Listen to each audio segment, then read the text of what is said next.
Hello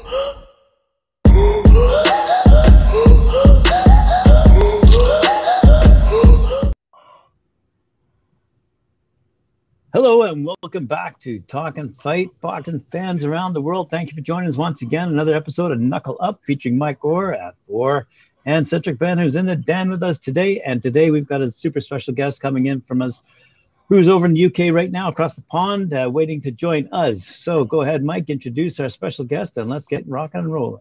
Yes, today we have Hannah Rankin, current IBO and WBA light middleweight champion, is in the house today. And we're going to talk to her about her wonderful career, how she got started in it.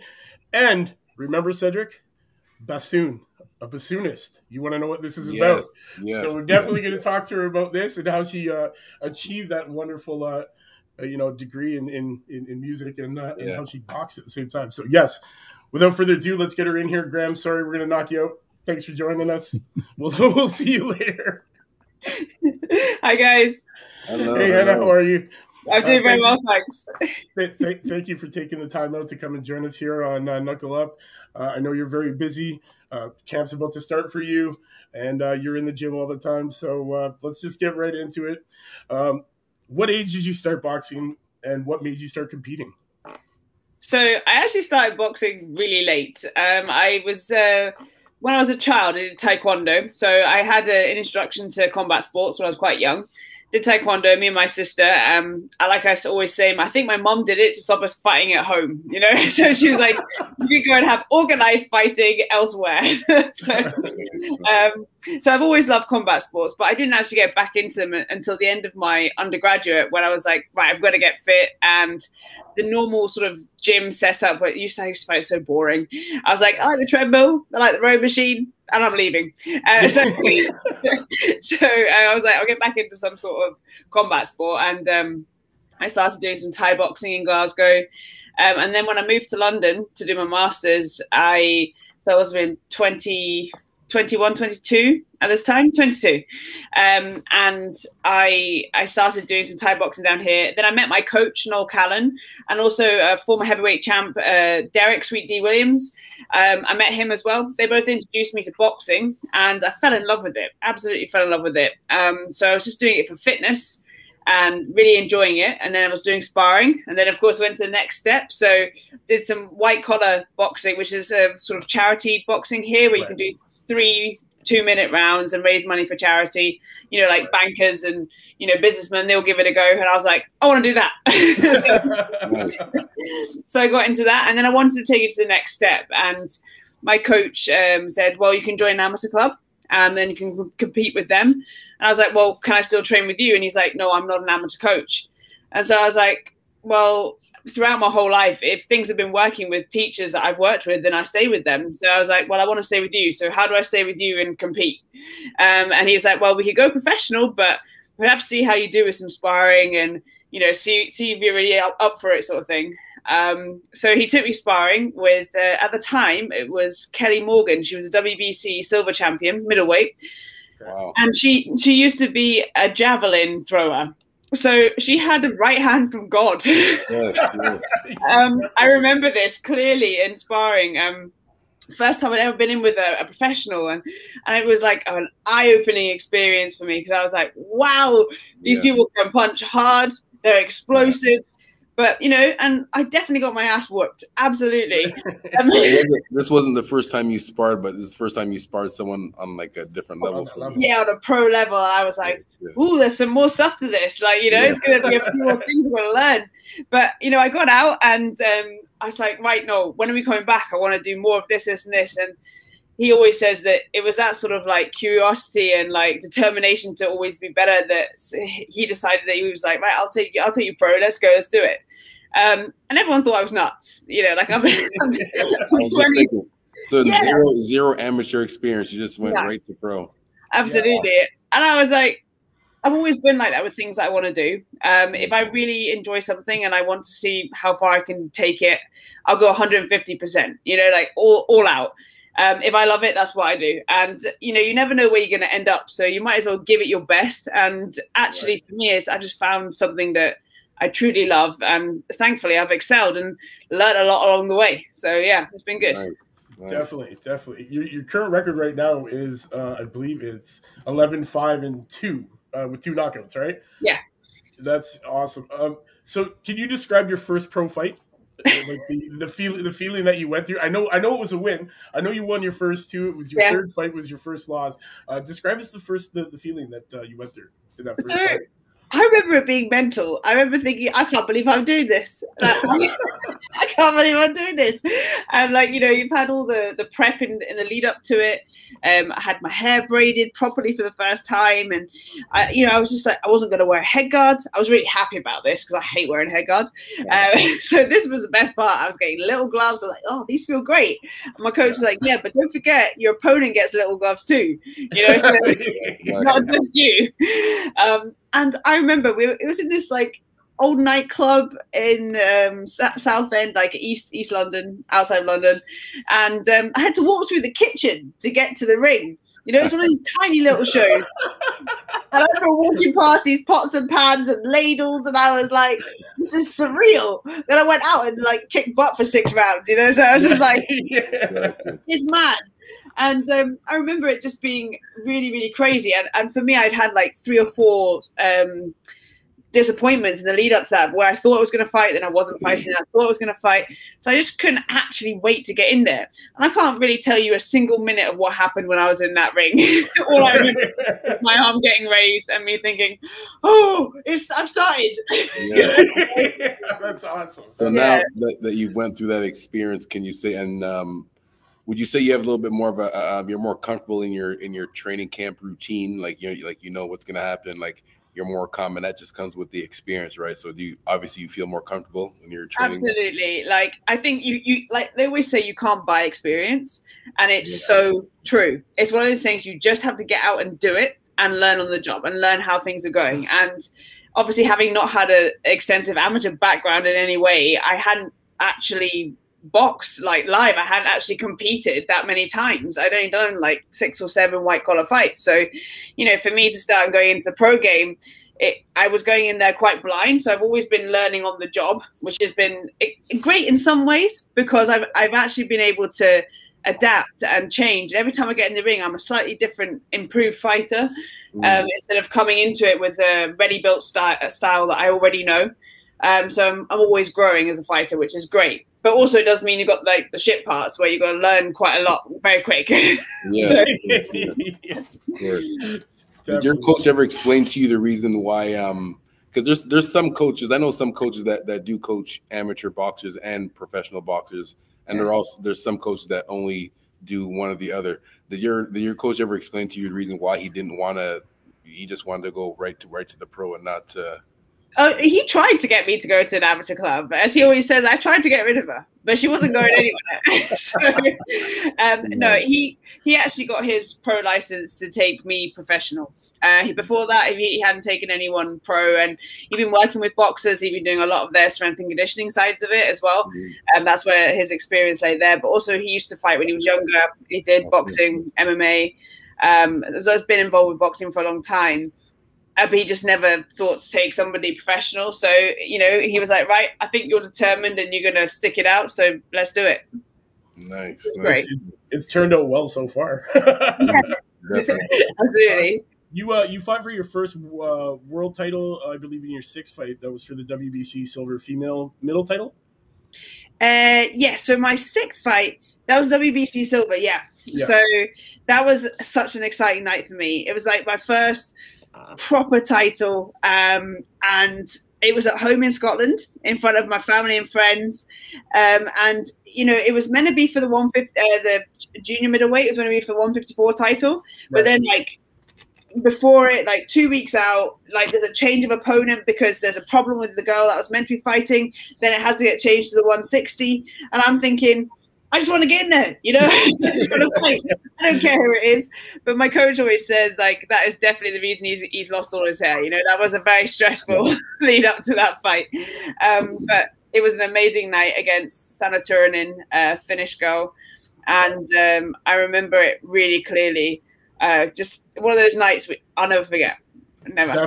Definitely. One of the biggest accolades so far in the career at that point in time, right? So yeah, buzzing. What do you have any short plans, like any short-term goals that you're trying to accomplish at the moment? Yeah, so obviously in boxing, I've got my first defense of my world titles coming up. So very short-term goal is to have my arm raised in here and still. That's a short-term goal. What's the date? What's the date for that? So it's not been announced yet, so I can't tell you, unfortunately, else I would love to. But yeah, it's coming up soon. It should be announced hopefully for April sometime. And then everybody's going to get a chance to tune in on Fight Zone and watch it. So yeah, I'm buzzing. I'll be headlining the show as well. So I'm very excited. And I think that's a big step forward with women's boxing. We're now seeing more women headlining shows, which is just a real positive. So that's good. Hopefully you'll be headlining our Sunday show, Knockout of the Week. Yeah. So we're expecting you to headline that pretty soon too. Yeah, definitely. Cedric, I'm just thinking, what training camp questions? I know you're so good about them. Yeah. As far as now, what do you feel is your strongest weapon now that you've been learning on the job? Of course, like you said, in your first fight, you can't even remember it because everything was just a blur. And that's how it is for everyone. And that's the other thing too. That just shows the heart that you have, because it's one thing to start as an amateur. I know how everyone is as their first amateur match. You had your first professional match as your first competition. Yeah. That takes a lot of heart just to do that. So I got to commend you for that. Now, where do you feel is what do you feel is your strength? Like as far as your hardest punch, or where do you feel that you excel at in your skill level? I think probably mentally I'm incredibly strong. I have a very strong team around me, and one that I've built up from the very bottom, and people that have been with me all the way through my career. So I have great support there. And I am kind of the most competitive with myself. I just will not be beat. It's like one of those things. And I will always push myself like harder, faster, more than anybody else. And I will not be outworked. And I think that's something that is probably one of my main strengths when it comes to preparing for fights, because I will always push myself that extra bit so that I know when I get in the ring, I couldn't have done it anymore in my training for it. So that's probably my main strength. What about and as far as sparring partners, where exactly do you hold most of your training camps, and how do you how do you regulate that? As far as sparring partners, do you have to travel around, or? Well, I think that's really changed. So when I first started out, I traveled a lot for sparring. I was over in Europe a lot. I was in Sweden, Germany. I just used a lot of my own personal savings to get myself experience, because at that time there wasn't that many female fighters in the UK. We still haven't got that many at the moment, but it is rising. And so I chose to use money to travel. That's why I wanted to travel, get the experience of sparring, and obviously had great experience in America as well. Like I love being in America, and like I have some great friends over there. And also I've sparred with some brilliant people over there too. So yeah, I think traveling for sparring is good. Here now in London, there's quite a lot of girls available around my weight. It started to grow, especially with people turning over from Team GB. We now have quite a few Olympians that have come into the professional ranks, which is brilliant, because it just means the sport feels like it has the opportunity to do that. So now I base most of my sparring here in London in my camp, unless I go abroad for it. For my first world title shot, I had a good chunk of my camp in New York. So I based myself out of Gleason's. I worked with Alicia Napoleon out there, Kaylee Reese. So yeah, it was a good sparring session there. Over here in the UK, I have a whole mixture of people that I work with: Chantel Cameron, Sandy Ryan. Nice. Yeah, and some of the top amateur girls as well. They're just brilliant. It's brilliant to work with them, especially if you go to Team GB. You'll get somebody for like 3 rounds, then they'll jump out and they'll give you someone fresh for 3 rounds. That's the thing you use that as you get better with the more experience, and you're getting more of a name for yourself. It's getting a little bit easier to find those sparring partners, because people actually want to spar with you because they know you have the experience, right? So. Anytime that you're in exactly. We're in Canada, which is right near the Michigan border. So if you could always come here. You have a gym right here. You can come spar. I can see. Nice. You're more than welcome here anytime. Obviously, I'd love to come to Canada at some point. I've got a good friend there, Carolyn Redmond. She's a welterweight. Yes. Very good boxer. I know her coach, Steve Bailey. Very good coach, too. She's a great girl, and she spent some time here in London with me and my coach, and we're really good friends. And when I fought in Detroit, she was actually there, and she came in the corner. And she was actually, weirdly, a total lifesaver at one point, because my hair, the braids came out at one point for the fight, and they were like gone mental. I just couldn't see stuff. And my coach was like, because he's had hair dramas before, but this time around Carolyn was there, and she was like, I've got hair ties, did my hair, fixed it all up, you know. Yeah, no, she's great. And of course there's a Canadian boxer, Marie-Eve Decaire. She's got one of the IBF belt at junior middleweight, so of course, like, you know, I want to fight her at some point whenever we get a chance. Because I'd love to unify the division. That's my goal. So, yeah, hopefully we'll be in Canada at some point. Yes, hopefully. That'd be excellent. What do you believe is the greatest challenge that you faced in your career so far in boxing? I think when I fought Clarissa Shields, that was probably my biggest challenge for fighting side of things. The other side of the coin is kind of like being a female fighter in a male-dominated environment. Definitely, but that is changing, which is good. Like, I really see that starting to not be such an issue as it was before. It's things still to work on.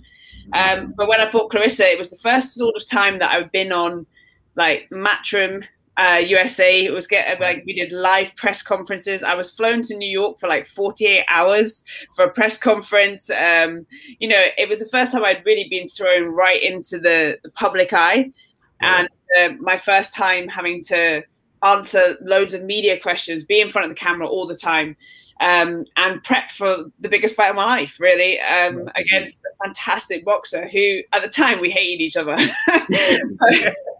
It was dealing with that, like all eyes on one thing, you know. But now we're really good friends, so it's all good. But at the time, yeah, we were right at it. That's competition. That's his competition, right? Absolutely. And this shows the respect that you guys have you know, for each other afterwards. Definitely. What do you think needs to happen in the next few years to really make women's boxing take off? What are some of your suggestions?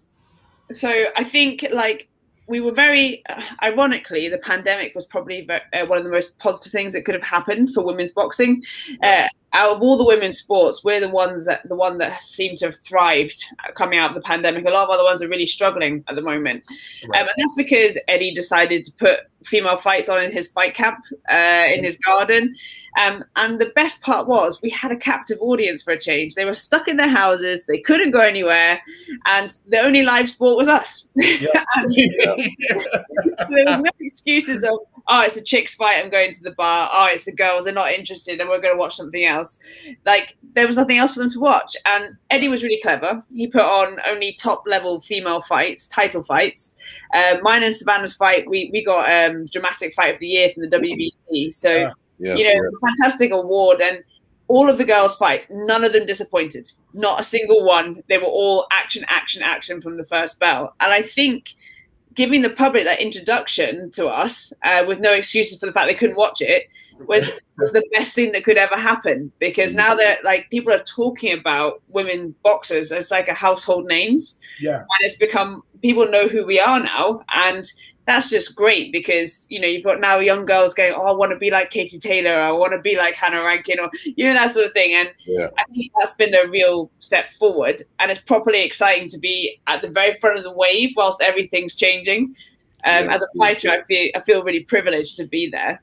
For the future, because 10 years ago, the girls coming out didn't really have. There was a lot of females on the scene, but there wasn't as much exposure. No. So if that continues, that would be great. The other thing that I think is the main issue is obviously the differentiation in pay. And this is, for me, comes down to the fact that it's very easy for someone to argue not to pay us the same when we don't do the same number of rounds or the same length of rounds. Okay, so at the moment, for a world title fight, it's still 10-2s for us. We still fight 2-minute rounds. I mean, I know the WBA have done 3-minute rounds before, and I would love 3-minute rounds. It would really suit me. But I do think we need some sort of differentiation between what you fight for a world title and say what you fight for a Commonwealth, because you've got some girls stepping up to world title level because they can do 10 rounds, but they're not really at world title level. Right. So it means that they take, and also having only 2 minutes, I feel means that female fighters take a lot more punishment over a longer time. Whereas if it was, because they might just get through the 2 minutes, have a minute to recover, and get beaten up again for 2 minutes. Whereas if we had the 3 minutes, that might only last for 4 rounds, then they get stopped. I know there's been a couple of times in fights for me where I just needed 10 seconds, 10 more seconds. 10 more seconds just to finish it. That's yeah. So I think if that was to change, that would be great.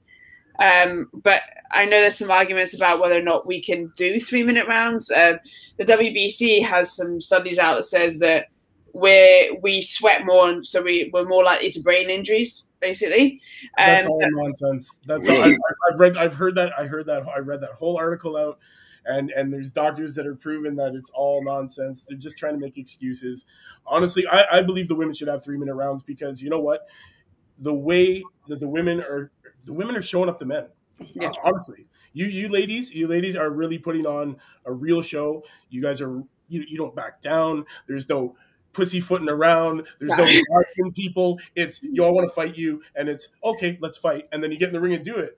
You know what? It's entertaining as hell. And yeah, sometimes I believe that you guys need that extra minute just to finish the person sometimes. And just in general, just doing the full 3 minutes. Because when I was saying before, when I train females, I train them 3 minutes. I don't train them just for 2 minutes. Like, it's, you know, you're working just as hard as the men and two. So yeah.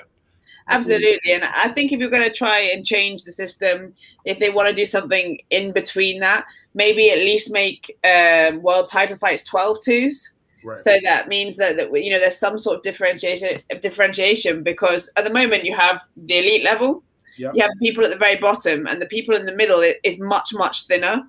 There's a lot less people in there, and the depth in women's boxing is never going to grow if we don't have the ability to push out a little bit more.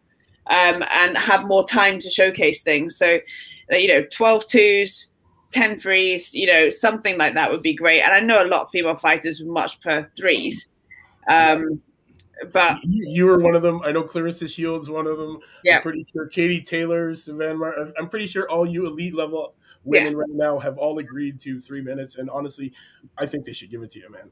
Yeah, I know. And I think, like, as myself as a world champion, I try to push for these things. I think once you're in that position as a world champ, it's your chance to really ask for these things and push for them, because you're in a position where you've got the title, you've got the belt. So try and make a difference, try and change it. So that's something that I'm working on at the moment. And I'm hoping at some point in my career it will change and I will get that chance. Because you're a champion, people, your voice will be heard a little bit more, because you have not 1 but 2 belts. Yeah. A question off topic here. Bassoonist. You are a bassoonist. Yes. Thanks for reminding me, Mike. Yeah, we need to know about this. I didn't even know what a bassoonist was, and then I find out you're basically a professional at this. So please, I need to know the beginning of the bassoonist. Yes, we got to hear it. We got to hear it. Okay, so I come from my family. We were quite musical. Me and my sisters, we all played musical instruments growing up. I started on the flute. In fact, I started on piano, but I gave up piano because I thought it was cooler to kick people in taekwondo. So I was like, I'm going to do that instead. But then I came back to playing the flute. I got up to my grade 8. And then an old lady donated a bassoon to my school.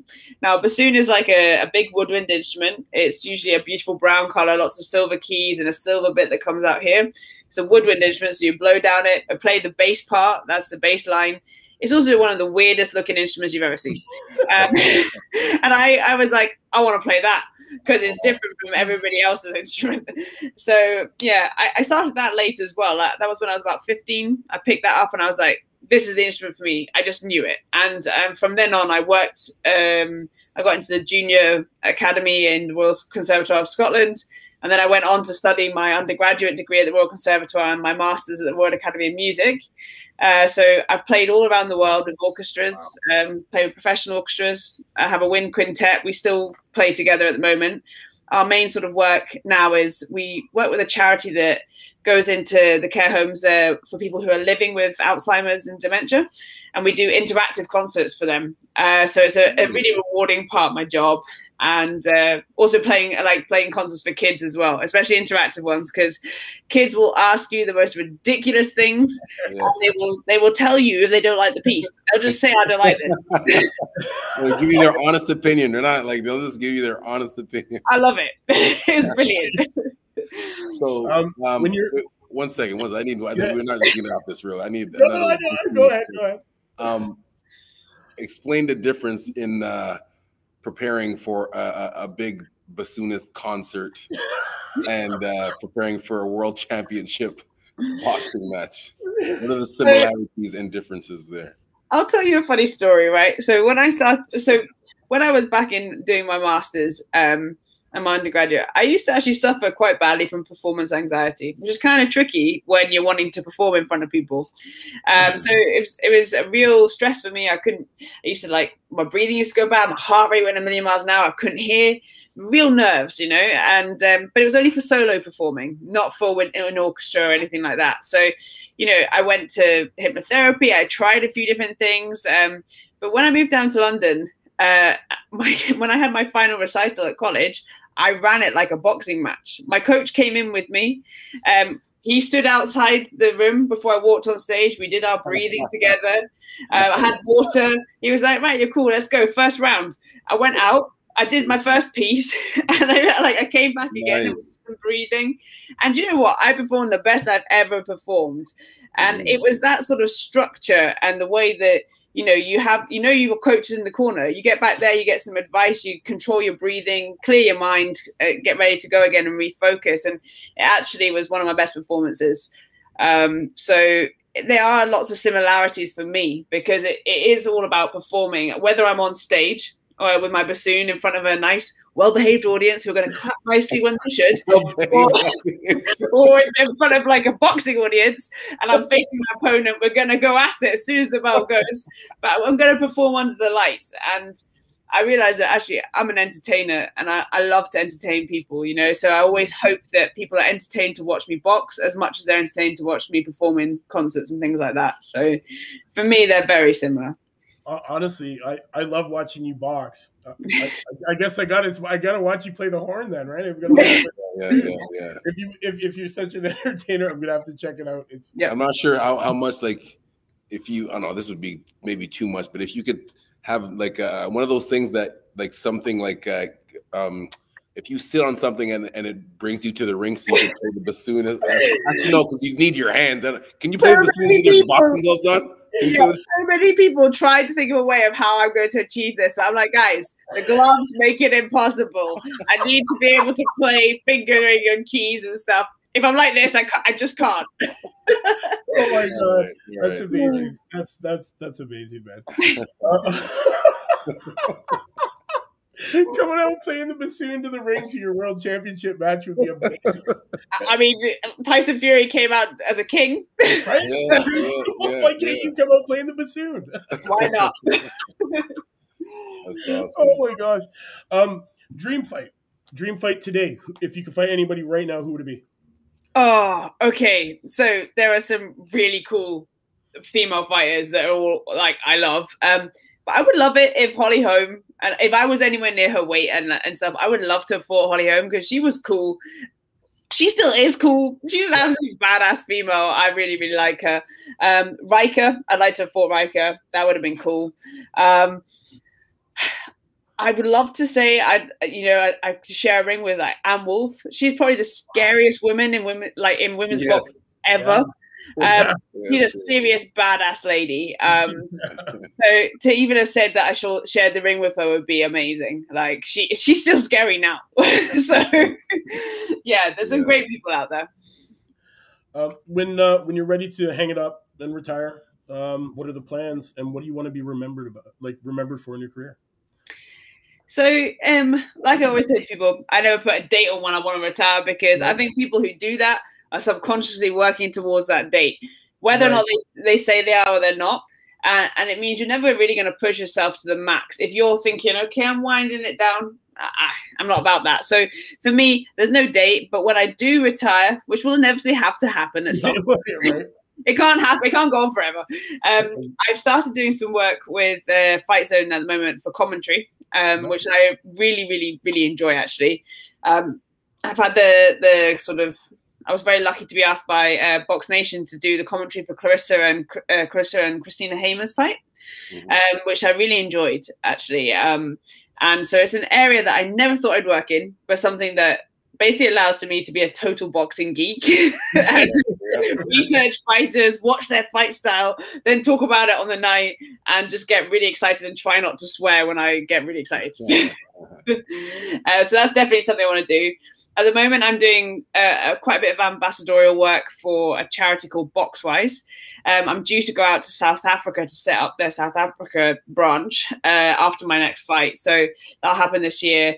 I'm a big believer in getting young people empowered through the sport of boxing, helping them to learn discipline, and just also give them some routine and structure and giving them pathways into future employment and options like that. So that's an area that I hope to be involved in when I retire, because for me, I'm quite passionate about it. So fingers crossed, I will be doing a fair bit of that. And how I'd like to be remembered, someone who gave everything a go.